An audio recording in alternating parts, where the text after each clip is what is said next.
बिस्मिल्लाहिर्रहमानिर्रहीम। इस वीडियो में हम एग्जाम्पल 6.10 को डिस्कस करेंगे और एक्सरसाइज 6.28 को सॉल्व करेंगे। ये मिस्टर सिद्रा बुक से है, ईडीसी के बारे में। तो आइए स्ट्रेट अवे हम क्वेश्चन पे चलते हैं। Example 6.10, we want to analyze the circuit and figure. ये सर्किट है to determine voltages at all nodes and currents through all branches. तो इसमें से तमाम करंट्स और वोल्टेजेस हमने पता करना है, यानी VB, VC, VE, IB, IC, IE। तो एक्चुअली हम इस सर्किट को रिड्यूस करेंगे, ये वाला पोर्शन खास तौर पे उसको इस शेप में हमने लेकर आना है, यहाँ पे ये शेप। और उसके लिए हम थेवेनिन्स थ्योरम की हेल्प लेंगे। तो यूजिंग थेवेनिन्स थ्योरम, इसको आप देखें, ये 15 वोल्ट है और ये दो रेजिस्टेंसेस हैं, और यहाँ पे देखें तो उनका नाम भी दिया हुआ है RB1, RB2। तो यानी VBBE, ये जो आउटपुट वोल्टेज है VThevenin जिसको हम कह रहे हैं, VThevenin जिसका नाम हम यहाँ पे दे रहे हैं VBB, ये देखिए VBB है। तो ये बराबर होगा 15 डिवाइडेड बाई ये दोनों, यानी वोल्टेज डिवीजन रूल के तहत, और मल्टीप्लाई बाई इसके क्रॉस जो है RB2। तो इनकी वैल्यूज हमने पुट कर दिया, तो ये VBB आ गया 15 वोल्ट। तो VThevenin या VBB 15 वोल्ट आ जाएगा। अब इसी तरह यहाँ पे हमने RThevenin भी पता करना है, या RBB हम उसको कह रहे हैं। RThevenin के लिए आपको पता है कि सोर्स को ज़ीरो कर दिया जाता है, तो इसको हमने ज़ीरो कर दिया। अब देखें कि ये और ये पैरेलल में है।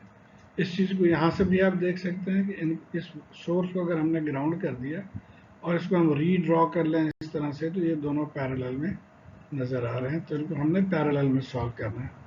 तो RBB क्या हो गया जी, इन दोनों के पैरेलल, तो आंसर आ गया 33.3 किलो। अब हमारा ये सर्किट कुछ इस तरह से बन गया कि ये हमने मालूम कर लिया 5 वोल्ट, और RBB हमने पता कर लिया 33.3 किलो। अब इसको लेके हम आगे चलेंगे। अब बेस एमीटर लूप, ये बेस एमीटर लूप से हम इस इक्वेशन को लिख सकते हैं, यानी VBB is equal to IBRB यहाँ पे प्लस VBE प्लस IERE। तो ये हमने लिख लिया। अब इसको हम लेफ्ट साइड पे लेके चले गए, ये रह गया हमारे पास।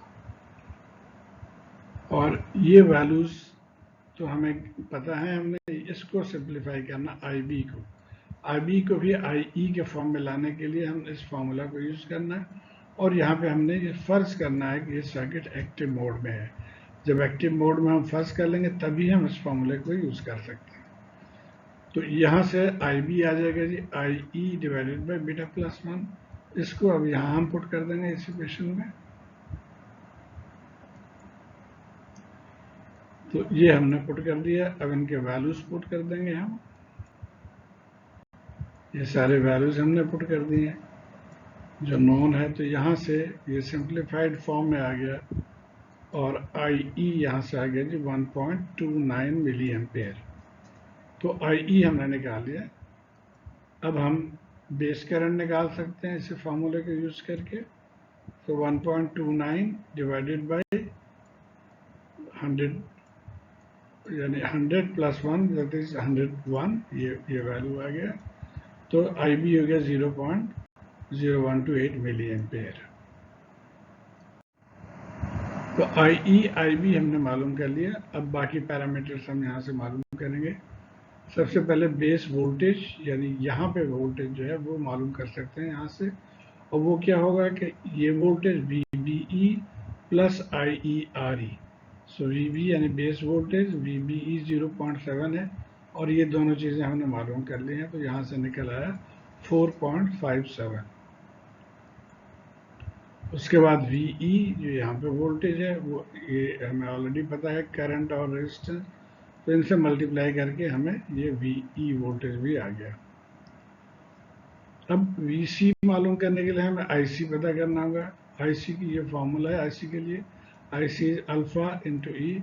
और अल्फा आपको अगर याद हो, हम इसको कहते हैं beta divided by beta plus 1। हमारे यहाँ बीटा 100 है, तो 100 डिवाइडेड बाई 100 प्लस 1 0.99 आ जाएगा। उसको करंट से मल्टीप्लाई कर दें IE जो हमने निकाला है, तो ये IC करंट आ गया। अब IC आ गया तो ये 15 में से ये वोल्टेज ड्रॉप निकाल लेंगे तो हमें VC आ जाएगा। सो VC इज 15 माइनस ICRC, तो यहाँ से हमें VC 8.6 वोल्ट आ गया। तो ये तमाम तीनों वोल्टेजेस भी हमने पता कर लिया और तीनों करंट्स भी हमने पता कर लिया। अब आ जाते हैं एक्सरसाइज क्वेश्चन। ये सर्किट में एक कंप्लीट पैरामीटर सभी जो हमने कैलकुलेट किया वो दिया हुआ है यहाँ पे तमाम। अब आ जाते हैं एक्सरसाइज 6.28 पे। ये वही क्वेश्चन है, सिर्फ यहाँ पे कह रहा है कि अगर ट्रांजिस्टर की बीटा जो है वो 50 हो जाए तो क्या होगा। आपने न्यू IC मालूम करना है और परसेंटेज चेंज IC मालूम करना है। तो ये हमारा सर्किट है, ये हम ऑलरेडी पिछले सवाल से हम लेकर आए हैं। अब सिर्फ बीटा चेंज होने की वजह से यहाँ पे तब्दीली आएगी। देखिए ये हमारा फार्मूला था जिसमें बीटा इस्तेमाल हुआ था, तो इस फार्मूले को ही हम लेके चलेंगे और इसमें बीटा अब 100 के बजाय 50 डाल देंगे। ये हमने पहले कैलकुलेट किया था विद बीटा 100 पिछले सवाल में। अब हम बीटा 50 के साथ कैलकुलेट करेंगे, तो 50 के साथ कर लिया और यहाँ से न्यू IE आ जाएगा। इसको सिंप्लीफाई कर लें तो 1.177 मिली एम्पेयर, और फिर IC वही फार्मूला है अल्फ़ा इंटू IE। अब ये अल्फ़ा हमने कैलकुलेट करना है beta divided by beta plus 1, तो ये यहाँ पे लिख दिया, मल्टीप्लाई किया तो IC आ गया 1.15 और यही आंसर है। तो ये पहला पार्ट हो गया। अब वो परसेंटेज IC चेंज में क्या है तो आइए हम देख लेते हैं। अब IC पहले IC हमने निकाला था 1.28, न्यू IC हो गया 1.15, तो इसमें तब्दीली कितनी हुई? 128 माइनस 1.15 डिवाइडेड बाई 1.28 और 100%, और ये चूंकि कम हो रहा है तो हम यहाँ लिख रहे हैं डाउन, और डाउन का हम लिख सकते हैं विद माइनस, तो इसको सॉल्व कर लेंगे तो ये 10% आ जाएगा, तो -10% इज द आंसर। तो उम्मीद है आप इसको फॉलो कर पाए होंगे। शुक्रिया।